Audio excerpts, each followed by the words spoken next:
The thing got above. Got above. The thing got above. Got above. The thing got above. Got above. The thing got above. Got above. Gangsters, cops, and politicians, get ready to rock on a mission. Each one of us shares our own vision. When I was on the yard, I went real hard. But I patrolled the streets, all the G's I meet. When I was on the yard, I went real hard. But I patrolled the streets, all the G's I meet. Well, got to stay woke. I like to thank God above. To thank God above. God above. To thank God above. God above. To thank God above. God above.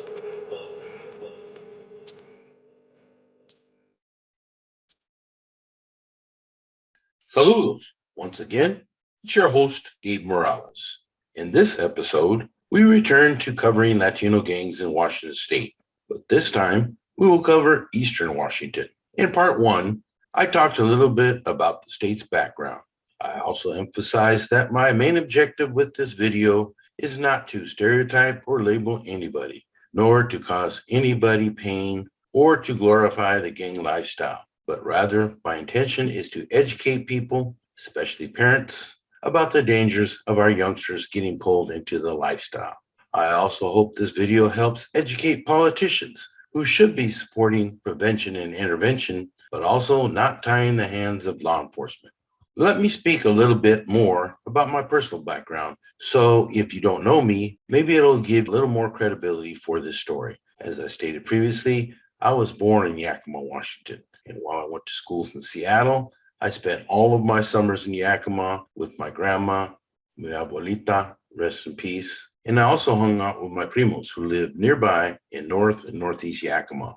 According to my dad, mis tios and tias, there were fistfights between kids even way back in the 1950s through 60s, even some occasional rumbles on Yakima Avenue or between different towns like Wapato versus Toppenish, or Sunnyside versus Grandview after sporting events or parties.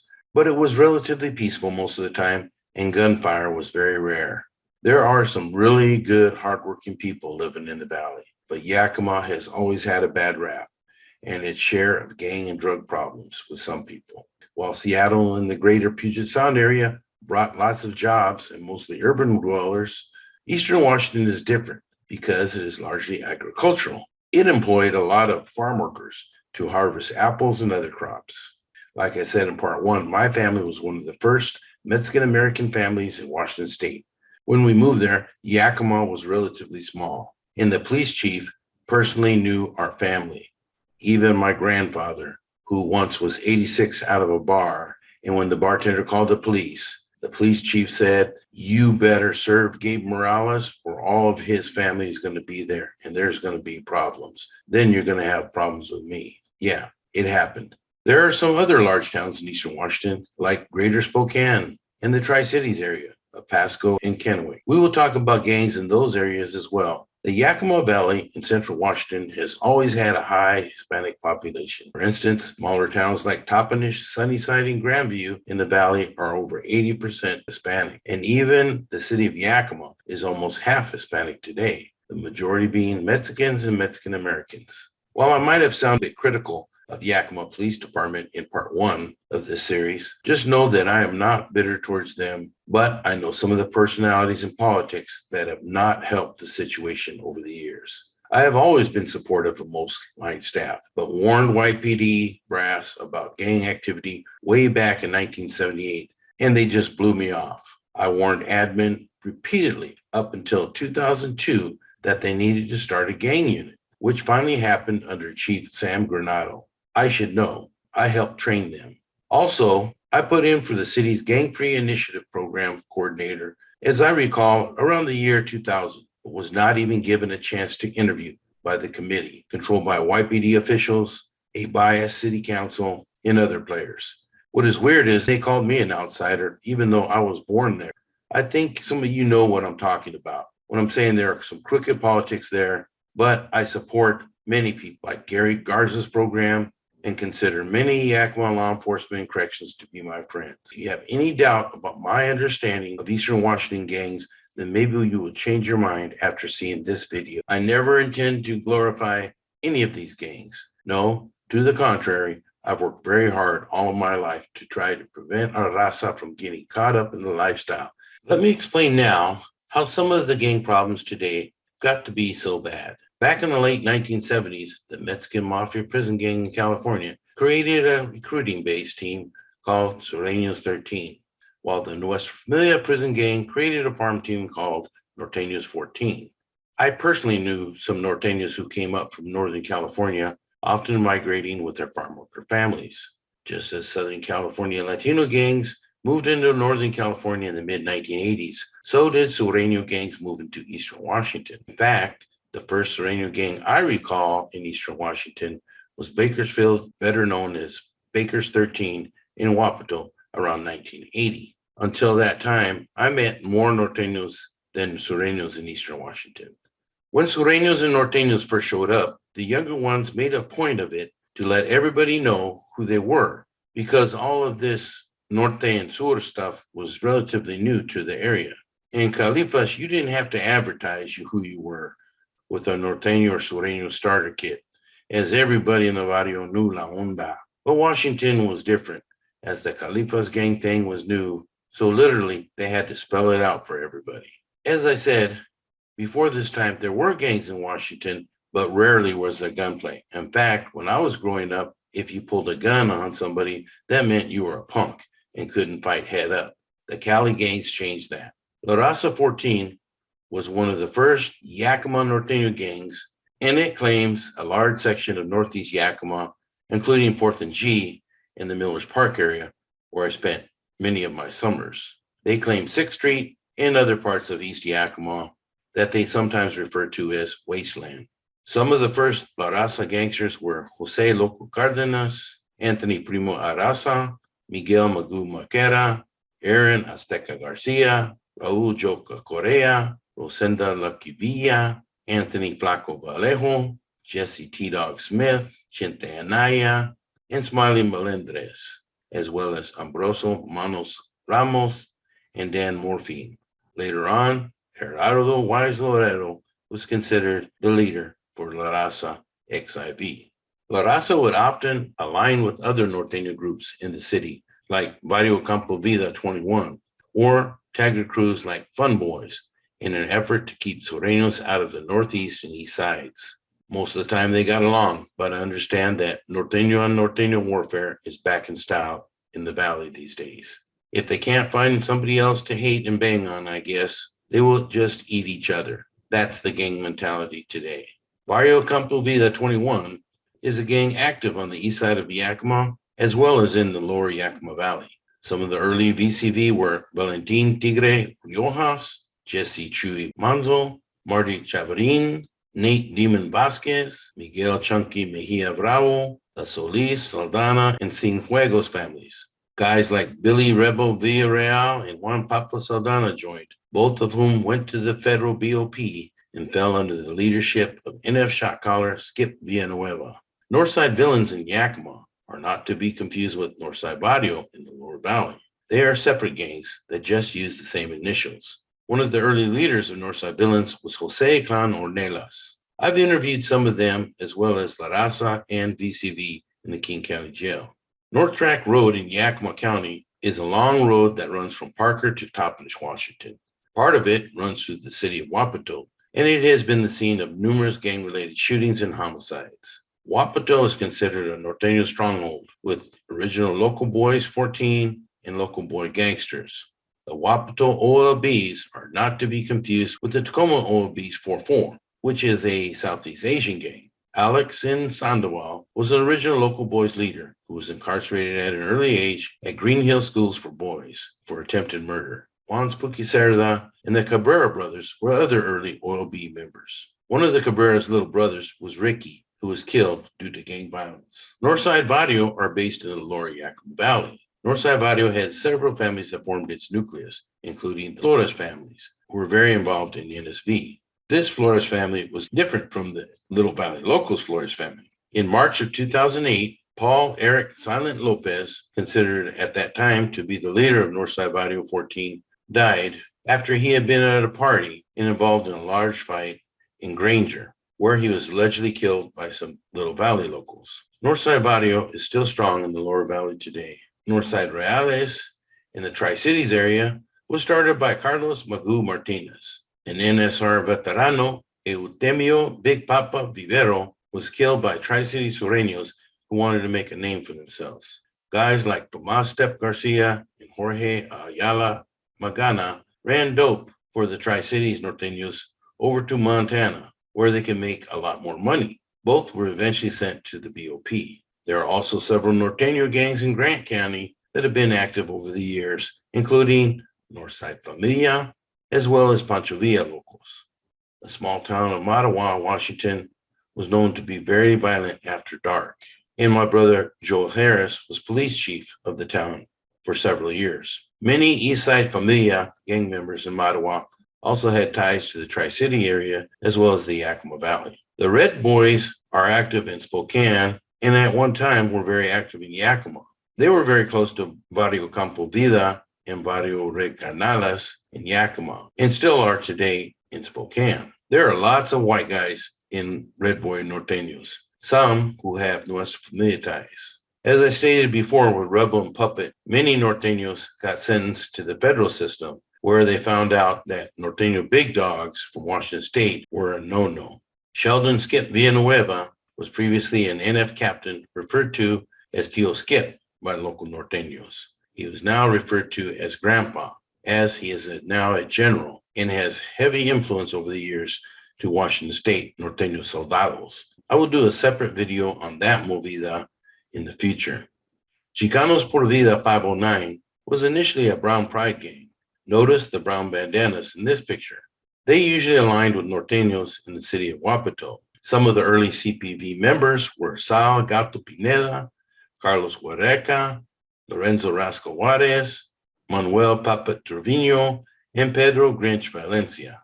In later years, there was a new Chicanos Por Vida 13 Sureños faction in Yakima that was started by Jaime Wiener Guzman. Barrio Sur locals were one of the first Sureño clicas to move into north central Yakima in the 1990s. They aligned with other Sureño gangs, including an independent Yakima gang called Westside Hustlers, who set up shop in the same vicinity. Westside Hustlers are an interesting Yakima gang. They were started by a guy who was exposed to black gangs in Seattle. There was a well-known gang called Union Street Hustlers that was pulling in a lot of money back in the late 1980s. Jermel King Touch Joe recruited a lot of Hispanic kids, as well as other races, in this mixed gang. The area where they operated was by a major street called 16th Avenue, so it was not uncommon to see Westside Hustler 16th posted up on neighborhood walls, as well as 974, which stood for numbers on the old dial and keypad phones that correlated with the letters WSH.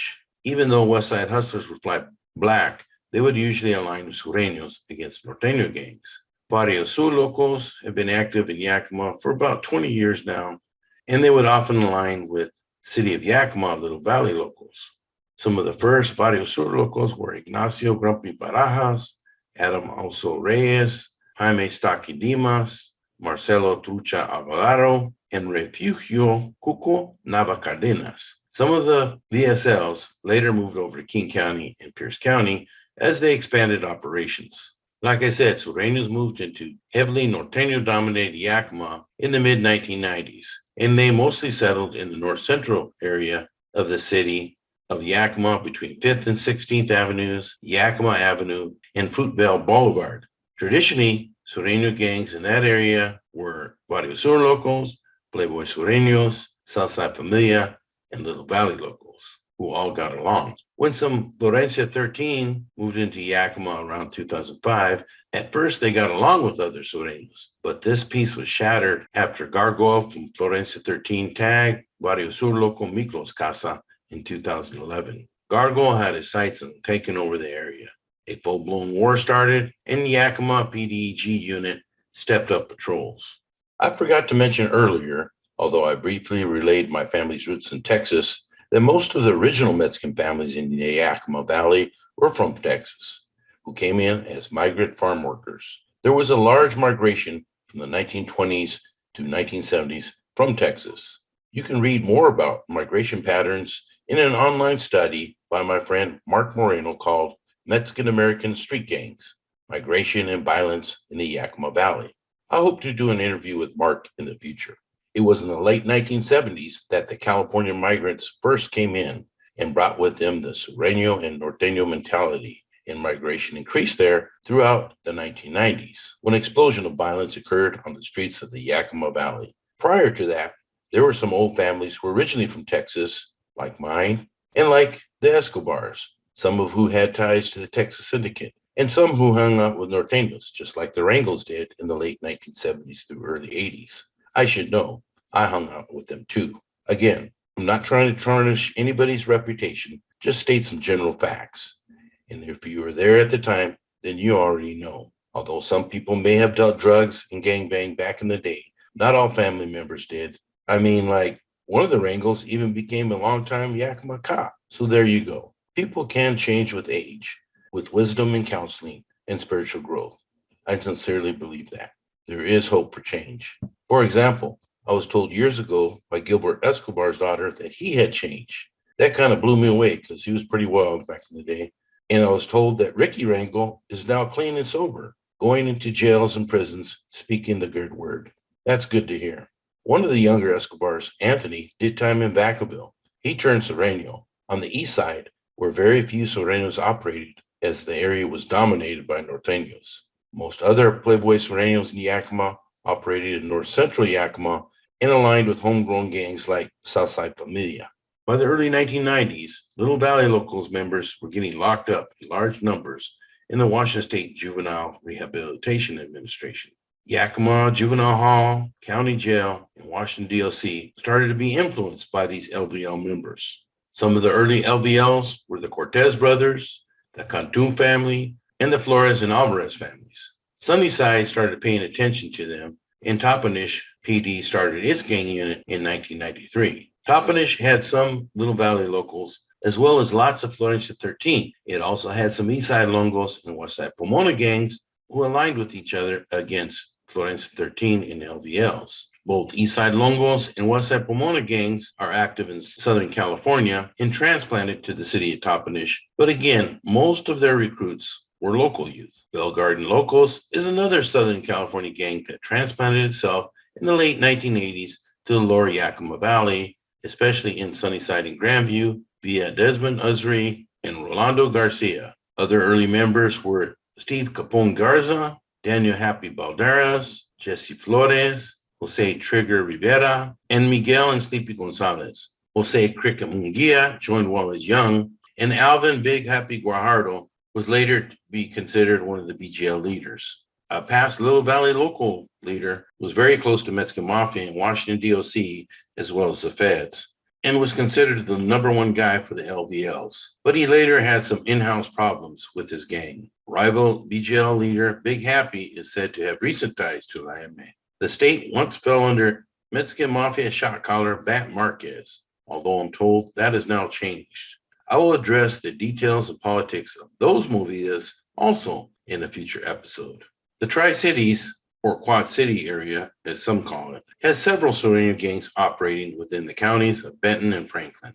Florencia 13 has Los Malos Clique, and 18th Street has the Tokers Clique. Then there are smaller gangs that may align with one another, such as Mexican Pride Sureños, not to be confused with Mexican Stand Proud, and Barrio Rat Pack. There are also some Lorasa Sur gangsters, such as Rene Bam Bam Rivera, not to be confused with Lorasa 14 gangsters. Chelan County, with its largest city of Wenatchee, is dominated by Sureño gangs. It does have some Playboys 13, which is a large LA-based gang that is active in several parts of Washington State. In Wenatchee and Chelan County, there have been some past alliances of two main factions, Barrio Los Padrinos and Columbus Street which are gangs in Southern California, as well as Southside locals, who fought against Barrio Sur 13, Brick City locals, and Colonia Oxnard, all Southern California gangs that transplanted to the Wenatchee-Chelan County area. In Grant County, there are several Sureño gangs who operate there, as well as Norteños. In Moses Lake, there are Little Valley locals and Pocos locals that have battled there since the late 1980s. They eventually called a truce, some sources say, solely due to the increase of Norteño members and violence in the area. The city of Ephrata experienced 5 gang-related homicides and more than 30 gang-related drive-by shootings from January to July of 2009. In addition, Quincy, Washington has experienced gang activity from 18th Street, as well as gangs like Los Marihuanos. Just as Little Valley locals in Florencia 13 are active in many parts of Washington State, 18th Street is present in many parts of the state also, including Walla Walla, Washington, where the first international 18th Street website was generated from. I will do a special expose on 18th Street, as well as LVLs in Florencia 13 in the future, and some other gangs that I covered here to give you more time to understand their role in gang and community violence. Hugo Bastida was an 18th Street gangster who killed Augie Trevino in 1999. Augie was not a gang member. He was a very well-liked kid in Quincy, Washington, who played soccer, was into martial arts, and avoided fights and crime. But he made a fatal mistake one day after school when he got into a fight with a gang member. Angry at being beaten, Hugo Bastida sought revenge. Augie was later shot in the head and died at Harborview Hospital. He was only 17 years old. I held him in my arms, his mother said, choking back tears, and I promised him I would do whatever I could to make changes. After his death, his mother, Dora Trevino, made it her lifetime mission to fight gangs. She joined forces with people like Chrissy Palayo, whose daughter was murdered years ago. And as far as I know, that murder has not been solved. Both mothers were very angry and extremely pained, as I'm sure you can understand. They joined with other mothers and community people in a Stop the Violence program. They made their issues known to the public as part of the Victims of Crime Act established in 1984. They also went out on the street and even spoke in prisons and jails in the hopes that some men might change their ways. Bravely, she forgave him as a Christian woman, but she could never forget the love she had for her son. I'm going to wrap it up now, but I want to give a shout out to all police officers who are working hard today to improve the situation with gang violence in the state of Washington. I want to give a shout out to mothers like Chrissy and Dora and Ruby Aguilar, who has tried hard to get people to understand the mental health problems in our community that contribute to gang violence. These are all good ladies and good people and mothers who are trying to change things for the better in Eastern Washington and other parts of the state. I also want to give a shout out to all present caring school staff, recreation and youth intervention workers, and to individuals who spent their own time and money to better deal with these issues, like Alex, rest in peace, and mis tios, Ramon and Nico, rest in peace, as well as to the Northwest Gang Investigators Association, who tries to better educate police and community on gang issues in the Pacific Northwest. I'd also like to give a big cue to my female brother, Jesse Campos, down in the Tri-Cities area, who's been challenging kids to think about making better choices and building bridges to our youth through his efforts to intervene in their lives via the power and lessons of Jesus Christ. This video is just a small fraction of what is happening out there, so I'm sorry if I left anything out. If you're really interested in learning more, check out my book, Gangster's Paradise, Gangs in the Pacific Northwest. Please stay safe. This is Gabe Morales signing off. Gangsters, cops, and politicians. God above. Like to thank God above. God above. Like to thank God above. God above. Like to thank God above. God above.